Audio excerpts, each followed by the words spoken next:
Hai teman-teman, selamat datang di channelnya Everyday dalam segmen Kupas Film Korea Favoritku. Film Korea yang kali ini mau aku kupas, judulnya adalah Miracle in Cell Number 7. Ada yang udah pernah nonton? Gimana? Abis nonton film ini matanya bengkak nggak? Ya ini emang filmnya sedih banget ya. 90% orang yang nonton film ini dipastikan akan termehek-mehek karena memang ini filmnya sedih banget.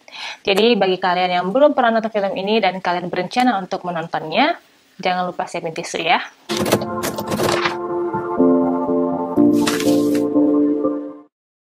Miracle in Cell Number 7 ini adalah film produksi dari Korea Selatan yang dirilis pada tahun 2013 lalu. Dengan 3 bintang utama yaitu Ryo Seung-ryong yang berperan sebagai Lee Yong-gu, seorang pria dengan keterbelakangan mental yang mempunyai seorang putri cantik bernama Hye-sang. Nah, Hye-sang kecil diperankan oleh artis cilik bernama Ka So-won, sedangkan Hye-sang pada saat dewasa diperankan oleh Park Shin-hye. Jadi di sini, Lee Yong-gu ini dikisahkan menjadi tersangka dalam sebuah kasus pemerkosaan serta pembunuhan terhadap seorang anak kecil yang bernama Jio. Jadi teman-teman, kejadian awalnya itu sebenarnya kayak gini ya. Si Yong-gu, pria yang keterbelakangan mental tadi ini, dia mempunyai seorang anak perempuan bernama Hye-sang.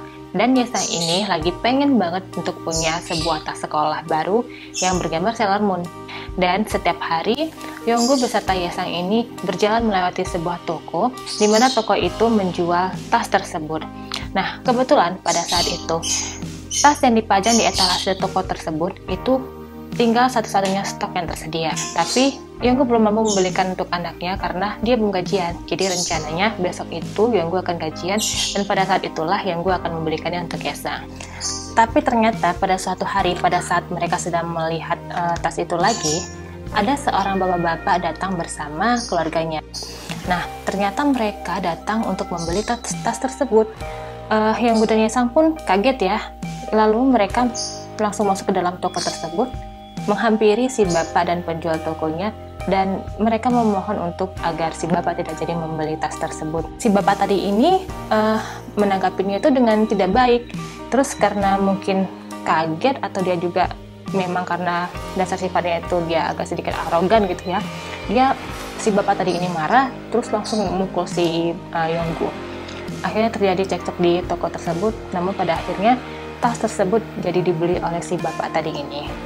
Nah, keesokan harinya ternyata anak si bapak tadi, si Jiyoung ini nemuin si Yong-gu yang pada saat itu sedang bekerja menjadi tukang parkir di sebuah pusat perbelanjaan. Si Jiyoung ini datang menghampiri Yong-gu lalu mengatakan bahwasanya, "Pak, itu di toko lain ada juga loh yang jual tas Sailor Moon ini. Bapak mau beli nggak?" Katanya gitu kan.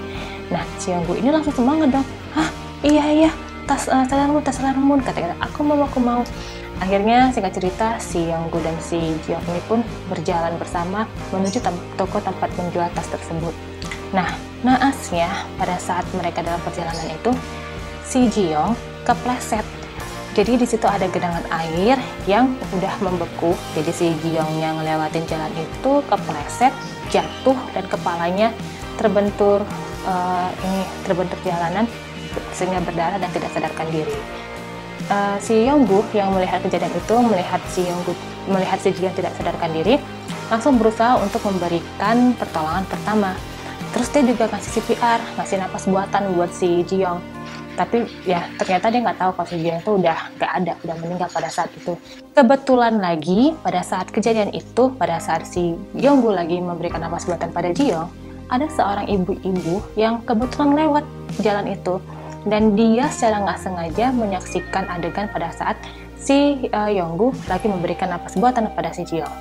Nah, ibu-ibu ini karena tidak tahu kronologis dari awalnya, dia kaget bukan main, shock. Dia pikir si Yong-gu sedang melakukan tindakan asusila pada si Jiyoung. Nah, dari situlah makanya awalnya ada tuduhan kepada si Yong-gu bahwasanya dia melakukan pemerkosaan serta pembunuhan terhadap Jiyoung. Cerita berlanjut dengan adegan ketika si Yong-gu ini akhirnya dimasukkan ke dalam sel penjara yang bernomor 7.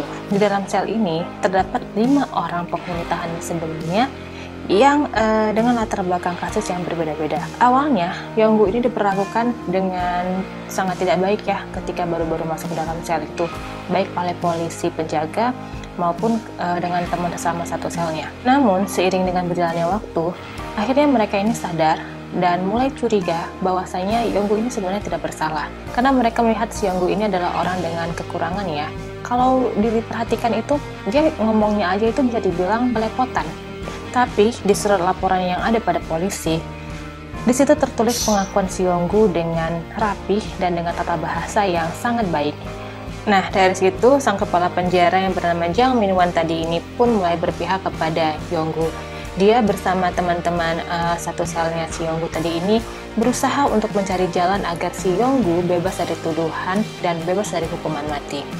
Tapi sayangnya, ternyata si Jang Min-wan ini tidak berhasil untuk membebaskan Yonggu dari vonis tersebut.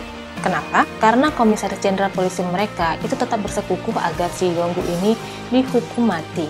Loh, kenapa ya? Kok si Pak Komisaris ini kekeh banget agar si Yonggu ini divonis mati?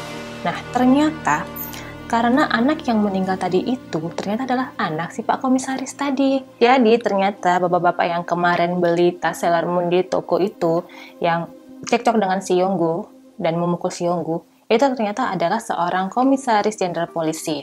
Nah, dia tuh nggak terima kenyataan bahwasanya anaknya itu meninggal dalam keadaan seperti itu dan ada bersama si Yonggu pula pada saat kejadian itu.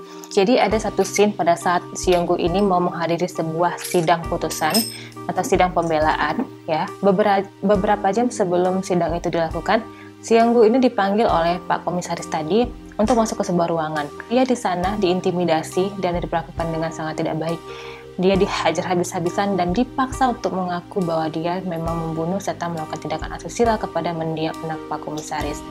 Nah, kenapa film ini masuk dalam salah satu film favoritku dan berkesan banget buatku sampai sekarang? Yang pertama, karena jalan ceritanya nggak biasa, unik dan jelas ini menarik banget. Lalu kedua, di sini perasaan kita tuh dibuat campur aduk ya, dari kesel, terus ada lucunya. Itu scene-scene yang pada saat si Yonggu dibantu sama teman-teman dalam satu selnya untuk bisa bertemu sama si Ye, sang anaknya. Itu lucu-lucu banget loh. Terus sedihnya itu udah pasti sedih banget. Apalagi pada saat scene menjelang yang terakhir itu, pada saat si Yonggu mau menghadapi eksekusi matinya. Di sini yang bikin aku nggak move on, tau nggak, 2 hari mikirin nasib si Yonggu ini. Kasian banget. Beneran aku 2 hari mikirin film ini. Maksudnya masih kebayang-bayang, masih nggak terima si Yonggunya akhirnya divonis mati, akhirnya dia nggak bisa dibebaskan. Karena aduh, orang sepolos itu, kasian banget gitu, teraniaya banget gitu hidupnya, padahal dia orang baik-baik, polos nggak tahu apa-apa, tapi bener-bener jadikan kami hitam sama oknum polisi yang jahat banget tadi itu ya, si bapak tadi itu yang mau kayak ngeselin. Jadi pada saat itu menjelang si Yonggu akan dieksekusi mati, itu ternyata kebetulan tepat pada saat hari ulang tahun anaknya si Yesang dan juga pada saat Natal. Nah, jadi di dalam sel penjara si Yesang ini datang dan Yonggu akhirnya sempat juga memberikan hadiah tas Sailor Moon yang diimpikan oleh Yesang. Yesangnya senang banget, si Yonggu pun juga berusaha untuk bersikap senetral mungkin, sebiasa mungkin, karena si Yesang ini nggak tahu bahwasanya ayahnya akan segera dihukum mati. Awalnya si Yonggu ini memang berusaha tegar di depan anaknya, pada akhirnya dia nggak sanggup juga.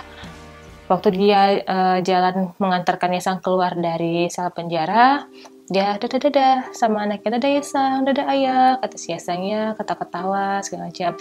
Akhirnya si Yonggunya perlahan pergi meninggalkan Yesang. Terus pada saat dia belok menuju tempat lokasi eksekusi, dia langsung drop, dia langsung jatuh, dan dia langsung kayak yang baru sadar gitu bahwasanya dia bakalan mati dan dia nggak akan jumpa lagi sama anaknya. Dia nangis jadi-jadinya, dia berlari balik arah ke anaknya sambil teriak-teriak minta tolong, minta maaf sama si polisinya. Dia cuma bilang, maafkan aku, tolong gitu. Ekspresinya itu loh, aktingnya itu keren banget di situ. Aktingnya itu bener-bener yang bikin kita ikutan panik juga jadinya. Mukanya, gesturnya itu gimana ya aku bilangnya, aku terkesima banget deh beneran sama aktingnya si Yonggu ini di situ. Bener-bener kayak yang, mohon maaf, dia itu punya keterbelakangan mental. Keren banget. Nah, sebagai info tambahan nih ya buat kalian, bahwasanya film ini sudah di remake atau dibuat ulang di beberapa negara, yaitu yang pertama ada India dengan judul Puspaka Vimana. Lalu di Filipina dengan judul yang sama yaitu Miracle in Cell Number 7. Yang ketiga ada Turki dengan judul yang saya tidak bisa menyebutkan judulnya karena bahasanya beda, takut salah penyebutan. Makanya nanti akan saya tulis aja di sini tulisannya, cara bacanya silakan cari Google sendiri di mana. Dan terakhir, negara kita sendiri nih, Indonesia juga akan segera meremake film ini dengan versi Indonesianya. Nah, judulnya nanti nih akan sama ya, Miracle in Cell Number 7 juga. Nanti ini akan diperankan oleh Vino J. Sebastian, Indro Warkop, Tora Sudiro, ada Brian Domani, Indra Jagel, Muhammad Rizky Rakelna, Graciela Abigail, serta Denny Sumargo. Film ini nantinya akan disutradarai oleh Hanung Bramantyo dan diproduksi di bawah naungan Falcon Pictures. Namun, yang menjadi pertanyaan banyak orang sekarang adalah, apakah film remake versi Indonesia nanti ini akan sama bagusnya dengan versi aslinya? Gak sedikit yang komen bahwa mereka meragukan bahwasanya film ini nanti akan sama bagusnya dengan versi aslinya. Jadi banyak yang underestimate gitu ya.